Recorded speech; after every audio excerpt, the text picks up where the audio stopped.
Seas tú, Señor. Gracias, Dios mío, por estar aquí, Señor. Aleluya, sí, gracias, Jesús. Señor, porque creemos, Señor, de que tú serás, Señor, el que hable, Señor, en el nombre de Jesús, Señor. Aleluya. Gracias, Padre Celestial. Gracias. Padre, Hijo y Espíritu Santo. Amén. Bienvenidos. Continuamos con las enseñanzas de esta semana, para este fin de semana, llamadas Jesús, el hombre más extraordinario. Como escucharían ayer, mi madre, la pastora Nina María, dio una prédica acerca de Jesús, y hoy continuamos, pero hoy nos vamos a enfocar un poco sobre los milagros que hizo Jesús durante su vida, durante toda su existencia. Y como verán, y aquellos que han leído la palabra, han leído los libros de Mateo, Marcos, Lucas, Juan, que son los libros donde narra la historia de Jesús, solo que de diferente punto de vista, nos quedamos asombrados por el poder y la comunión que tenía Jesús, de forma de que hablaba y los demonios salían, tocaba y se sanaba. Dios hizo cantidades de milagros. Pero ¿acaso tiene alguna relación la forma como Jesús hizo los milagros a como Dios trabaja hoy en nosotros? Me van a disculpar un poco, tengo la garganta un poco mala por el clima que está muy cambiante hoy en día, pero estamos bien, gracias a Dios. Podemos aprender algo de los milagros que hizo Jesús, podemos aprender algo de la razón por la cual Jesús hacía los milagros, o qué era lo que hacía que Jesús hiciera los milagros como los hacía. Pero para entender la vida de Jesús, lo que Jesús hacía, primero tenemos que remontarnos un poquito a su niñez. Y desde el principio vemos que Jesús no era un niño de lo normal. Jesús no hacía las cosas que un niño a su edad hacía. Leemos de que a la edad de 12 años, en Lucas 2:47, leemos de que Jesús un día fue con su familia a celebrar una fiesta que celebran los judíos. Y dice que había tanta gente que cuando salieron, los padres de Jesús no lo encontraban y decían que ¿dónde estaba el niño? ¿Dónde estaba el niño? Para resumir un poco la historia, dice que pasaron 3 días hasta que por fin encontraron a Jesús, un niño de apenas 12 años. Y dice de que lo encontraron junto a los doctores de la ley. Y si me acompañan a Marcos 2:47, por favor. Lucas 2:47.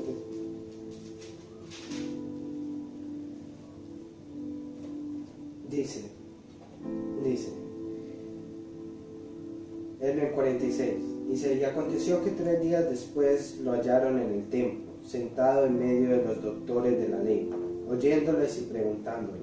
Y todos, en el 47, y todos los que le oían se maravillaban de su inteligencia y de sus respuestas.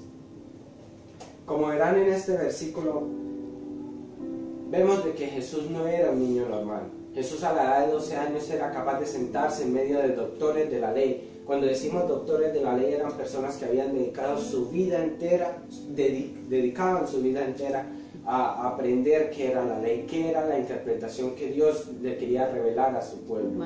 Estos eran personas que sabían lo que enseñaban al pueblo. Mas sin embargo, Jesús con la edad de 12 años se sienta alrededor de estos hombres y les empieza a preguntar, les empieza a hacer preguntas que a lo mejor no eran normales para su edad. Un niño a lo mejor con 12 años pregunta como que son 2 más 2 o 16 por 2 o algo así, cosas fáciles. Pero Jesús no, pues Jesús dice que estaba haciendo preguntas y respondía tales que ellos se maravillaban. Pero Jesús, la razón por la cual Jesús era diferente fue porque él no fue concebido de la forma normal como se tienen a los niños. Jesús se conoce bien la historia de María y José, que dice que un ángel se le aparece a María y dice que va a concebir a un niño. Mas sin embargo, no de la forma normal como se concede a un niño con relaciones maritales, sino de una forma diferente, por medio del Espíritu Santo. El Espíritu Santo fue el que engendró a Jesús. Entonces, desde entonces vemos de que Jesús tenía algo diferente, algo que lo hacía diferente y que hacía que Él pudiera hacer todos estos milagros. Mas, sin embargo, ¿qué era o qué relación tenía Jesús? ¿O qué era lo que Jesús hacía para poder hacer estos milagros? Vemos de que Él no era diferente, Él era diferente, pero ¿qué era lo que hacía que Él pudiera hacer todos estos milagros? En Juan 21:25 dice de que Jesús, dice de que Juan dice de que si se escribieran todos los milagros que Jesús hizo durante toda su vida no cabrían en los libros. Durante los libros de Mateo, Marcos, Lucas y Juan, leemos que Jesús hizo varios milagros y se leen capítulo tras capítulo cómo Jesús hace milagros. Mas, sin embargo, el apóstol Juan nos cuenta de que si se escribieran todos los milagros que Jesús hizo durante su vida, no cabrían en los libros. Amén. Mas, sin embargo, Jesús siempre que hacía un milagro daba a reconocer por qué Él lo hacía, o quién era el que hacía que Él, o qué era lo que Él hacía para que Él pudiera hacer esos milagros. En Juan 5:19 dice: no puede el Hijo hacer nada por sí mismo. Y luego en el versículo 30 reitera: no puedo yo hacer nada por mí mismo. Jesús reconoce de que Él por sí mismo no puede hacer nada, sino que hay un poder mayor que hace que Él pueda hacer estos milagros. Y el poder es el poder mayor, la relación que Él tiene para poder hacer estos milagros es la relación que Él tiene con su Padre, con Dios Padre. Juan el Bautista aclara que el poder de Jesús provenía de una fuente externa, cuando afirmó: Dios no da el Espíritu por medida. Aquí Juan el Bautista reconoce de que Jesús tiene un poder sobrenatural. Amén, así es. Jesús era obediente al Padre. Jesús hacía lo que el Padre, porque Jesús cuando vino a la tierra dice que Él no venía a hacer su voluntad, sino la voluntad del Padre. Amén. Dice en Juan 14:10, nuestro Salvador dijo: sino que el Padre que mora en mí, Él hace las obras. Jesús reconoce que Él no es el que puede hacer las obras. Si tú y yo oramos por un enfermo y ese enfermo se sana, no es porque, uy, qué gran nombre tenemos o qué poder que tenemos en nuestro conocimiento, en nuestra fuerza. No, es por medio del Padre que está en los cielos. Amén. Todo lo que Jesús hacía le daba crédito al Padre que estaba en los cielos. Dios tenía tal comunión con el Padre que Él era capaz de decir que lo que el Padre quería, eso era lo que Él hacía. Y lo vemos más adelante durante su vida, ya al punto de terminar su vida, Jesús va al huerto de Getsemaní y llora y se angustia tanto de que suda sangre. Y dice que tanta es su angustia de que Él dice: Padre, si es posible, pasa de mí esta copa, mas que no se haga mi voluntad, mas la voluntad tuya.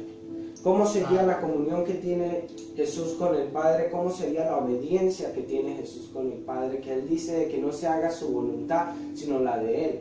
Y la voluntad que tenía el Padre, la voluntad que había sido establecida desde que el ser humano se aparta de la comunión con Dios, era de que había que haber un sacrificio único para poder redimir al hombre del pecado, una vez y para siempre.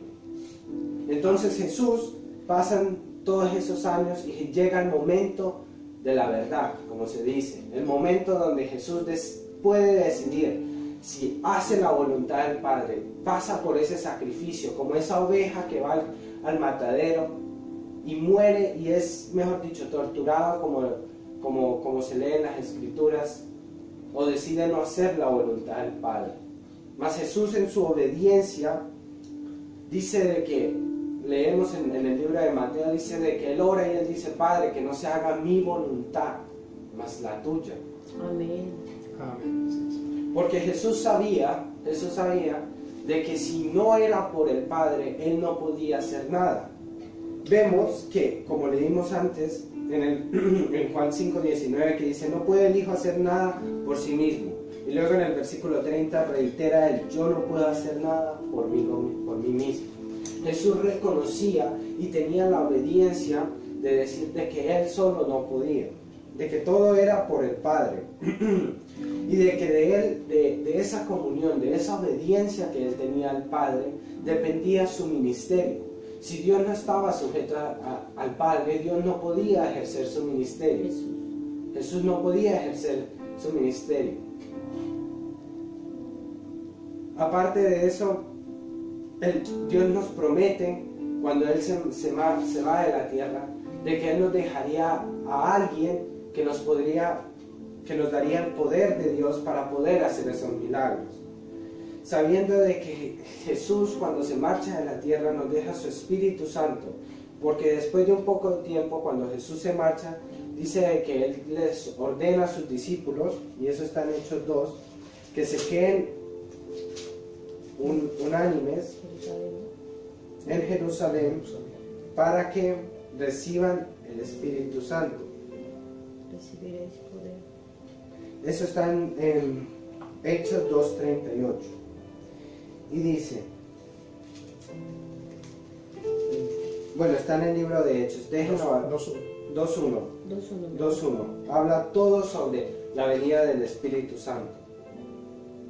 De esa parte, Hechos 2. Jesús reconoce de que si Él se va al Padre, Él necesita dejarles algo a los discípulos que Él había hecho. Si Él no les deja algo, ¿con qué poder o con qué autoridad ellos pueden predicar y hacer milagros para que la gente los reconozca que verdaderamente eran sus discípulos? Más adelante en uno de los libros de Pablo dice de que los judíos reclaman conocimiento, los griegos reclaman conocimiento y los judíos piden señales. En otra parte, cuando Jesús habla en las enseñanzas, dice que no os apresuréis cuando seréis llevados ante concilios, ante tribunales, porque el Espíritu Santo os dará de qué hablar. Vemos de que el Espíritu Santo era una parte importante que necesitábamos para poder seguir hacia adelante. Vemos en Hechos 2 y dice, cuando llegó el día del Pentecostés, estaban todos unánimes juntos, y de repente vino del cielo un estruendo como de un viento recio que soplaba, el cual llenó toda la casa donde estaban sentados, y se les apareció lenguas repartidas como de fuego, asentándose sobre cada uno de ellos, y fueron llenos del Espíritu Santo, y comenzaron a hablar en otras lenguas, según el Espíritu les daba que hablasen. Moraban entonces en Jerusalén judíos, varones piadosos de todas las naciones bajo el cielo. Y hecho este estruendo, se juntó la multitud y estaban confusos porque cada uno les oía hablar en su propia lengua. Cuando desciende el Espíritu Santo sobre estos varones que estaban orando y se estaban preparando, empiezan a hablar lenguas, y empiezan a hablar lenguas de aquellos varones que estaban alrededor. Y dice, ¿cómo pues les oímos nosotros hablar cada uno en nuestra lengua en la que hemos nacido? Partos, medos, elimitas y los que habitaban en Mesopotamia, en Judea, en Capadocia, en el Ponto y en Asia, en Frigia, en Panfilia, en Egipto y en las regiones de África, más allá de Cirene y Roma, porque no es de Roma, y romanos, aquí residentes tanto judíos como proselitos, cretenses y árabes. Les oímos hablar en nuestras lenguas las maravillas de Dios, y estaban atónicos y perplejos, diciéndose unos a otros, ¿qué quiere decir esto? Mas otros burlándose decían, están llenos de mosto. Amén. Pero ¿qué era lo que hacía que estos hombres pudieran recibir el Espíritu Santo? ¿Qué era lo que hacía que ellos tuvieran la fe para recibir el Espíritu Santo? Como verán en Juan 3:16, en el versículo más adelante, el que se conoce como el corazón del Evangelio, dice que los hombres no quieren venir a la luz porque temen de que las tinieblas, de que sus pecados sean expuestos. Lo estoy parafraseando. Y por eso es tan importante un arrepentimiento genuino cuando uno llega al Evangelio, de uno verdaderamente arrepentirse y darse la vida a Cristo, porque cuando uno se arrepiente, uno reconoce que no más es uno que gobierna su vida, sino que la vida de uno está sujeto a la voluntad del Padre, justo como Jesús lo demostró con su vida. Amén. Amén. Para poder llegar al nivel que estaba Jesús necesitamos fe, necesitamos arrepentimiento, necesitamos fe. En Mateo 21:21 dice que si tuviésemos aunque fuera un poco de fe, seríamos capaces de mover montañas. Amén. ¿Y cómo es posible tener fe? ¿Cómo es posible creer en algo que sucedió a lo mejor hace miles de años? ¿Cómo es posible tener fe a lo mejor en algo que no hemos visto con nuestros propios ojos? Es a través del Espíritu Santo. El Espíritu Santo es el que nos convence del pecado. El Espíritu Santo es el que hace esas obras en nosotros. El Espíritu Santo es el que incrementa nuestra fe. Que nos perfeccione. En Hechos 2:38 dice, Pedro les dijo, arrepentíos y bautícese cada uno de vosotros en el nombre de Jesucristo para perdón de pecados y recibiréis el don del Espíritu Santo. Para uno verdaderamente recibir al Espíritu Santo, uno necesita tener un arrepentimiento y bautizarse para poder recibirlo. Pedro les incita a que se arrepientan y que se bauticen. Cuando uno recibe el Espíritu Santo es lo mejor que le puede pasar a una vida, porque es el Espíritu Santo. Uno empieza a dar frutos del don perfecto de Dios: paciencia, amor, compaciencia, benignidad, gozo, mansedumbre, todas esas cosas que emanan de una vida que verdaderamente tiene el Espíritu Santo. Tenemos que entender de que sin el Espíritu Santo y sin la obediencia a Dios no podemos hacer nada, y eso lo demuestra Jesús en su vida. Amén, así es. Vemos cómo más adelante Pedro llega a ser capaz de hacer obras mayores de las que Jesús hace, no por Pedro, sino por el Espíritu Santo que moraba en Pedro. En Hechos 5:15, para que lo lean si quieren, dice que Pedro era capaz de que pasaba y pues con su sombra los enfermos eran sanados.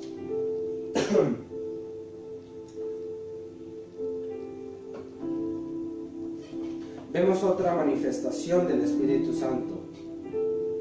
Vemos que era una obra tangible y vista, de forma que se podía ver que era el Espíritu Santo el que estaba obrando en ellos. Ni aún el propio Jesús pudo sanar por la sombra, o si fue capaz no se registra en los libros de Mateo, Marcos y Lucas. El mayor don que se nos ha dado a nosotros como cristianos es el poder del Espíritu Santo, para que a través de él podamos ejercer el ministerio que Jesús nos dejó. Amén. Dios permitió a Jesús hacer todo lo que hizo porque él estaba sujeto a la voluntad del Padre. ¿Acaso algún día tú y yo podremos decir a un paralítico levántate, a una montaña muévete, a un ciego recobra la vista? Claro que sí, pero nuestras vidas y nuestra forma de llevar nuestra vida tiene que estar sujeta a la voluntad del Padre. Amén. Tiene que tener una fe pura, y eso solo se consigue a través del Espíritu Santo. Jesús se dio cuenta de eso y por eso nos envió al Espíritu Santo a nosotros. Dios promete darnos este mismo poder si nos arrepentimos y si nos bautizamos. Una vez nos arrepintamos y nos bauticemos, podemos recibir al Espíritu Santo. Amén. Si queremos tener la ayuda de Dios que todos necesitamos, debemos seguir los pasos que el apóstol Pablo explicó en el día de Pentecostés, el apóstol Pedro, que era que nos arrepentamos y nos bauticemos de corazón sincero. Amén, así es. Ese fue el poder del cual Jesús habló a sus discípulos junto antes de irse, cuando les dijo en Lucas 24:49, si por favor me acompañan.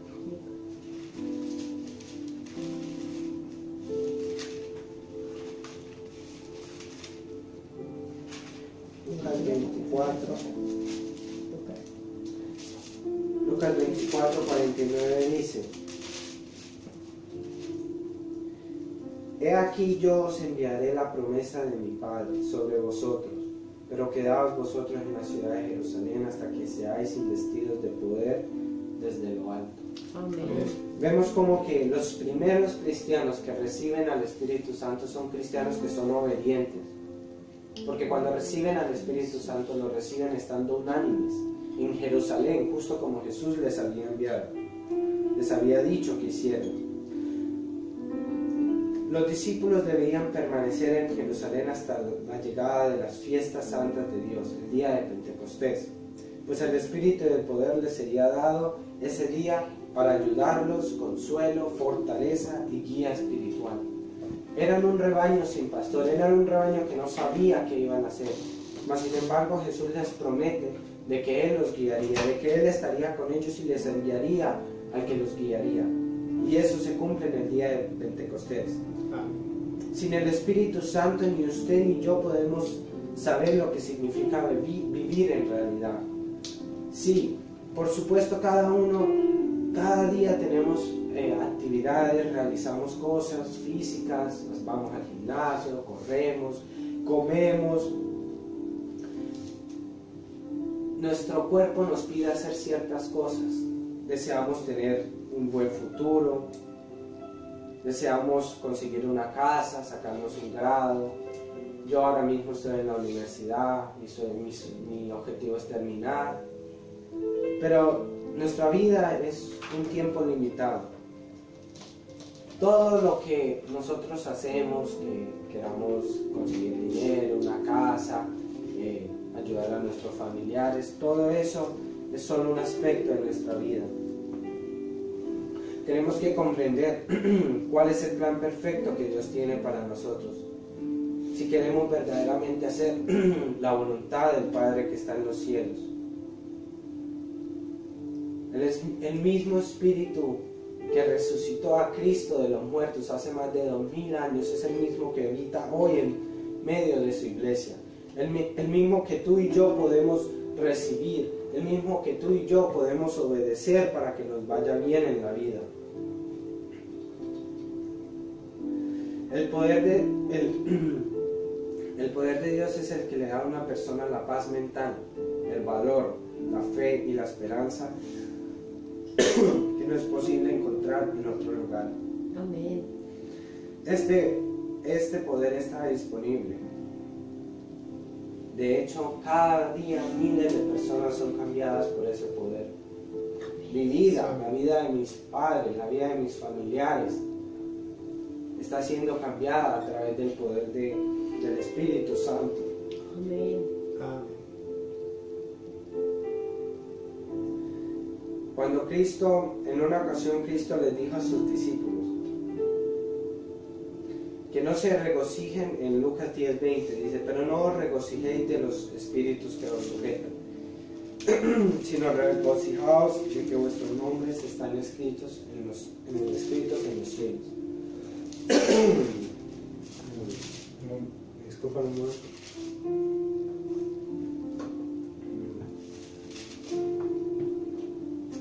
Nosotros podemos hacer milagros con el Espíritu Santo a nuestro lado, pero nosotros no nos debemos regocijar de que hagamos esas obras, sino regocijémonos si verdaderamente somos cristianos, si verdaderamente Cristo está haciendo la obra en nosotros, si verdaderamente cada día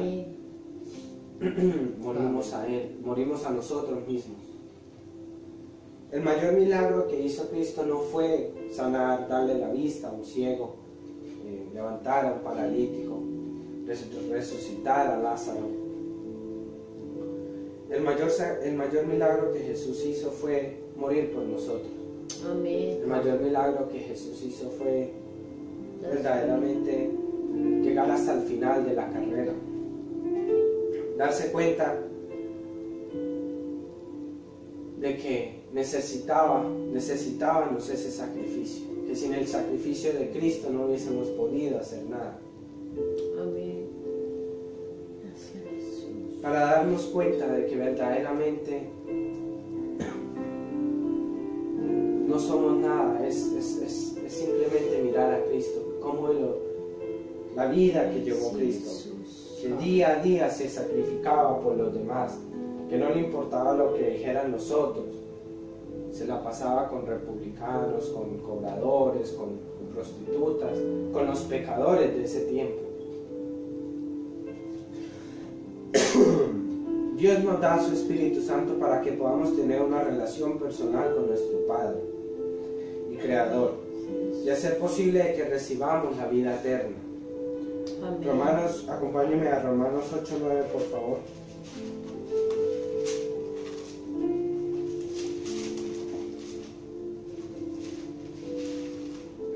Dice: mas vosotros no vivís según la carne, sino según el Espíritu, si es que el Espíritu de Dios mora en vosotros.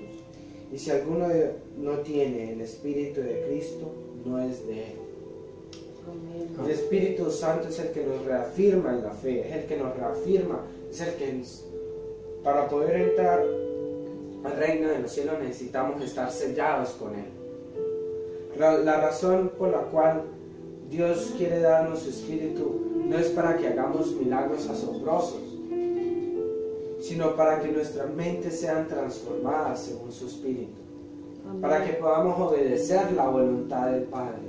Obedecer la voluntad del Padre trae esos milagros no solo a la vida de los demás, sino a la tuya. Amén. El verdadero milagro es lograr que nuestra atención ya no esté centrada únicamente en las cosas materiales de este mundo, de esta vida física, sino también en las cosas eternas de Dios. Yo te quiero hacer una pregunta.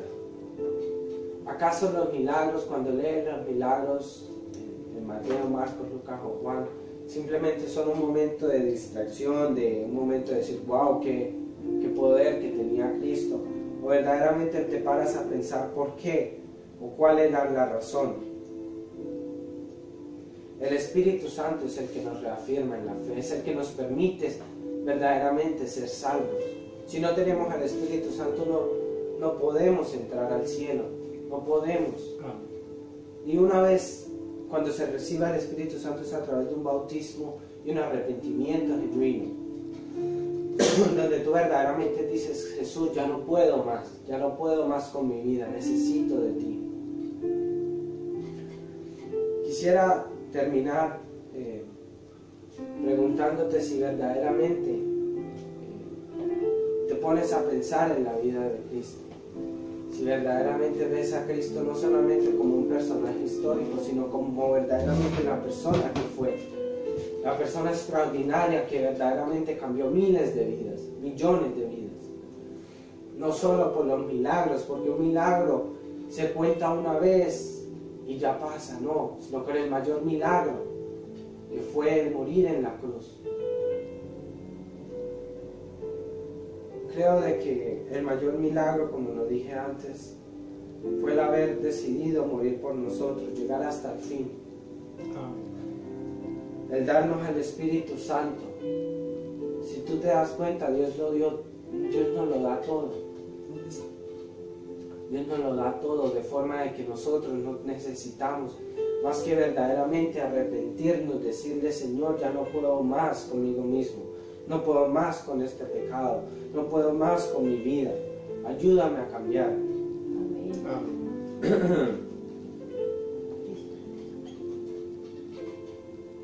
Dios, Jesús, representa el mayor amor que ha existido. Las otras religiones representan un Dios que necesita que tú hagas algo, que necesita de que ores de cierta forma, que tienes que hacer ciertas cosas, que si no haces esto, no vas a hacer esto, que para alcanzar la vida eterna necesitas hacer un montón de exigencias. Es más, ahora dentro de poquito llega un tiempo donde se pasan hambre con tal de agradar a Dios, pero después al cabo de 12 horas se atiborran de bastante comida y después otra vez creyendo de que así van a agradar a Dios. El ministerio de Jesús yo creo de que se resume en la historia del hijo pródigo. Un hijo que se fue, que malgastó, que vivió su vida, que creyó que vivía su vida. En fiestas, en drogas, en todo eso. Y cuando verdaderamente ve que ya no puede seguir más hacia adelante, se arrepiente y dice, debo de volver a mi padre. Y su padre, en lugar de juzgarle, en lugar de señalarlo, decir, no, lárgate de acá, lo recibe entre sus brazos abiertos. Amén. Ese es el Jesús al que yo sirvo. Ese es el Jesús que vino a este mundo para salvar, para hacer milagros, para demostrar de su amor, a través de darle la vista al ciego, a través de decirle al paralítico, levántate. Y me demostró aún más su amor, yendo hasta el final y dando su vida por mí.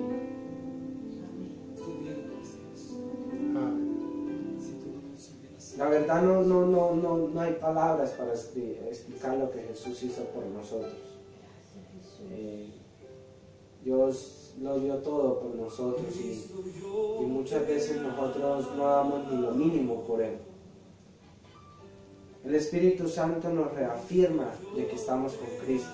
El Espíritu Santo nos otorga el poder que Cristo tenía para poder levantar, sanar. Nos da la potestad, la autoridad para echar fuera el demonio.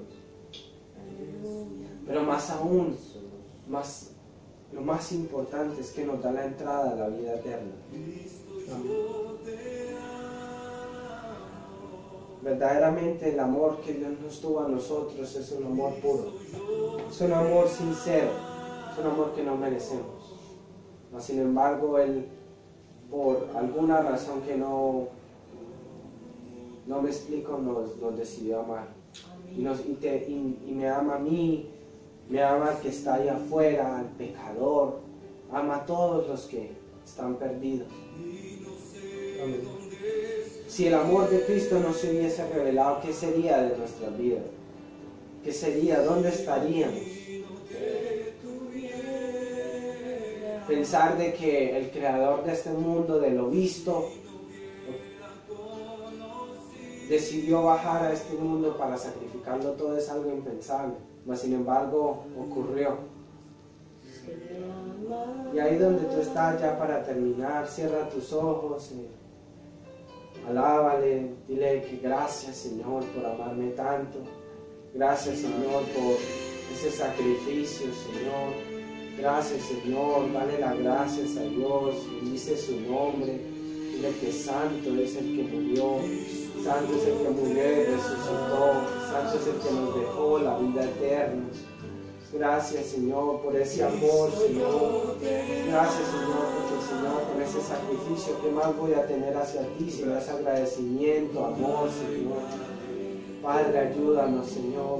Ayúdanos a no dejarnos enfriar, a no dejar que nuestro corazón se endurezca, Señor.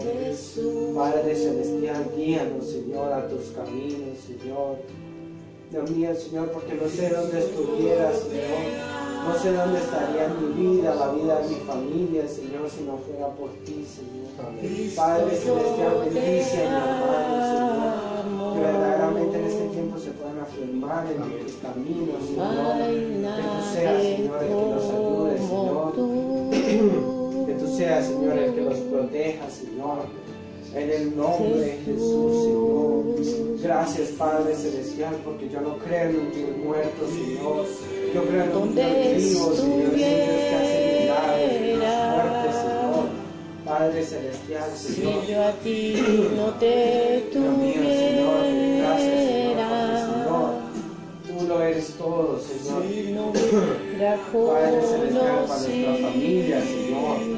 Gracias, Señor, porque Dios mío, tu amor se demuestra, Señor, desde el principio de la creación, Señor. Aleluya, sí, En el Señor. nombre de Jesús, Señor. Gracias, Jesús. Gracias, Padre Celestial, Señor. Donde Yo no sé dónde estuviera, Señor, si no fuera por tu obra, Señor. si yo a ti no te tuviera. ¿Qué sería de nosotros, Señor? ¿Qué sería, Señor, si no fuera por tu sacrificio? Señor, gracias, Dios mío, Señor, en el nombre de Jesús, Señor. Padre Dios, solo para que esta palabra sea, Señor, llega al corazón de mis hermanos, Señor, que la reciban, Señor, en el nombre de Jesús, Señor. Que no haya sido yo, Señor, sino que haya sido tú, Señor, en el nombre de Jesús, Señor. Padre Celestial, bendice a mi hermano, el que escucha esta prédica, Señor. Dios mío, Señor, gracias, Señor. Padre Celestial, Señor, demuéstrales tu amor, Señor. Que levantes al caído, levantes al hermano, Señor, que a lo mejor se siente cargado, que se siente como que no puede continuar, Señor. Que tú le demuestres, Señor, tu amor una vez más, Señor. Y como ese Padre, abra tus brazos y los abraces, Señor. En el Sí, Señor. Levántalos y fortalecelos en este tiempo, Señor. Su fe, Señor. En el nombre de Jesús. Ayuda a tu iglesia, Señor. Porque, Señor, verdaderamente nos quisiéramos, Señor. Si no hubiese sido por ti, Señor, no estaríamos, Señor. Ayúdanos a vivir para ti, a vivir una vida de comunión, una vida santa, Señor. En el nombre de Jesús, Señor. En el nombre de Jesús, Señor. Gracias, Jesús. Gracias, Jesús. Sí, gracias, Señor. Gracias. Muchísimas gracias a los que se han conectado. Muchísimas gracias.